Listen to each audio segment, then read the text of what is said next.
বন্ধুরা, তোমরা কেমন আছো? আশা করি খুব ভালো আছো। আমিও ভালো আছি। বর্ষাকালে যদি একটু বড় সাইজের রুই বা কাতলা আনো না বাজার থেকে, তাহলে দেখবে তার সাথে মাছের ডিম আসবেই। তাই আমি তোমাদের জন্য মাছের ডিমের একটা রেসিপি এনেছি, যাকে আমি বলতে পারি মাছের ডিমের ধোকা। এই রেসিপিটা যেমন খেতেও ভালো হয়, তেমনিও কিন্তু খুব তাড়াতাড়ি তৈরি হয়ে যায়।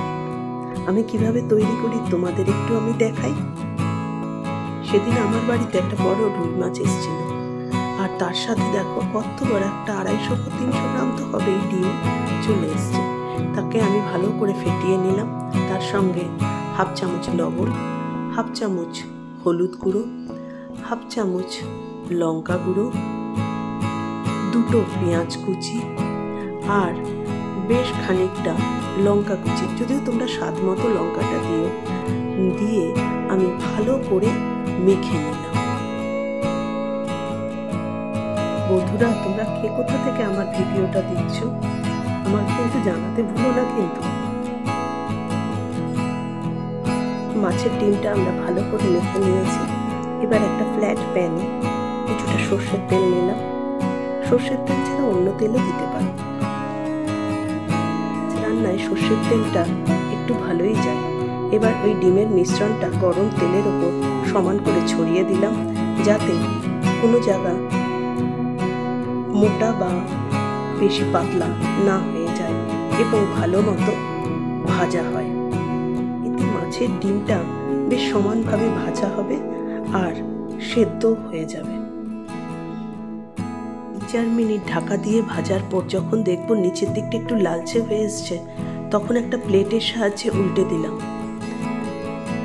তোমরা কিন্তু এমনি উল্টাতে যেও না, কারণ ওপর দিকটা তখনও কিন্তু কাঁচা থাকবে, তাতে কিন্তু জিনিসটা ভেঙে যেতে পারে। এবার উল্টে দিয়ে আবার মিনিট 4-5 ধরে ঢাকা দিয়ে ভেজে নেবে। আর যখন দেখবে যে নিচের দিকটা একটু লালচে হয়ে এসছে, তখন তোমরা উল্টে দেবে। তোমরা এটাকে টুকরো টুকরো করে নিজেদের পছন্দ মতো সাইজে কেটে নিতে পারো। এটা এমনিও যেমন খেতে পারবে, গরম ভাত ডালের সঙ্গে অনায়াসে পরিবেশন করতে পারবে। খেতে কিন্তু ভালোই লাগবে। তোমরা যদি এখনো আমার চ্যানেলটা সাবস্ক্রাইব না করে থাকো, তবে প্লিজ সাবস্ক্রাইব করে দিও, আর পাশের বেল নোটিফিকেশনটা অন করে দিয়ে আমার পাশে থেকো। তাহলে আমার যখনই কোনো ভিডিও আপলোড করব, তখন তোমাদের কাছে সবার আগে পৌঁছে যাবে। এবার একটা কড়াইতে বেশ খানিকটা তেল দিয়ে নেব। তাতে ডুমো ডুমো করে কেটে রাখা 2টো আলু ভেজে নেব। এপাশে আলুগুলি ঢাকা চাপা দিয়ে ভাজতে দিলাম, আর অন্যদিকে একটা মশলা তৈরি করে নেব। মিক্সিং জারে 2টো পেঁয়াজ নিলাম, একটা মাঝারি সাইজের টমেটো নিলাম, আর 1 ইঞ্চি পাতলা করে কেটে রাখা আদা কুচি, 10 থেকে 15টার মতো রসুন কোয়া দিয়ে আমরা একটা মিহি পেস্ট বানিয়ে নিলাম। আলুগুলি আমরা ঢাকা চাপা দিয়ে একটু লাল লাল করে ভেজে নিয়েছি। এবার সেই আলুগুলিকে আমরা একটা পাত্রে আলাদা করে তুলে রেখে দেব। ওই তেলে ফোড়নের জন্য 2টো তেজপাতা,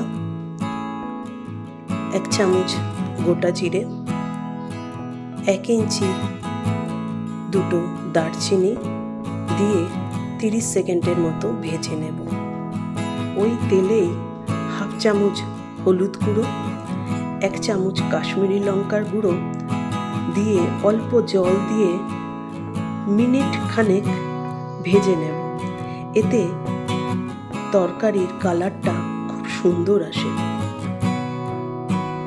এবার ওই মিশ্রণের মধ্যে আমি আগে যে পেস্টটা তৈরি করে রেখেছি, আদা, পেঁয়াজ, রসুন, টমেটো কুচি, সেটা দিয়ে ভাজতে দেব অন্তত পক্ষে মিনিট 3-4।